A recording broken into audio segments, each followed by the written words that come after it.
Mahilig ka ba sa purple na kulay? Gamitin ang Purple Angel ni Samurai Paint. Ang una nating gagawin ay magliha ng mugs gamit ang grade 100 na liya sa malinis na tubig para matanggal ang stock na pintura nito.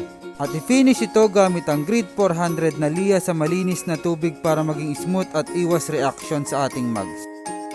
UCH 210 Primer Surfacer ang ginamit ko bilang primer para mas lalong kumapit ang ating pintura. Unahing bugahan ang mga kantuhan para iwas tulo at reaksyon sa ating pintura. Katapos bugahan, patuyuin ito ng 15 minutes para sa susunod na procedure. 2102 White ang ginamit ko bilang base color para mas lalong ma-enhance at lumabas ang ganda ng ating top color. Manipis lamang ang unang buga para iwas tulo sa ating pintura.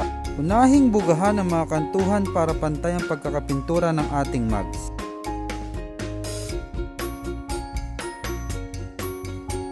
At ang ating top color ay ang Purple Angel ni Samurai Paint na bagong kulay.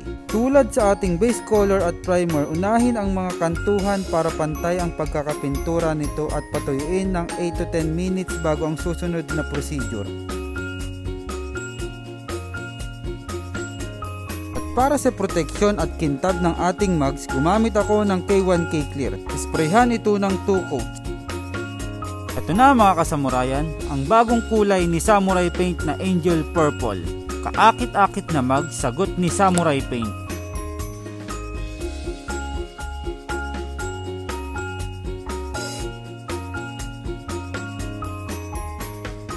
At meron pa rin tayong buy one take two promo, kaya't bili na!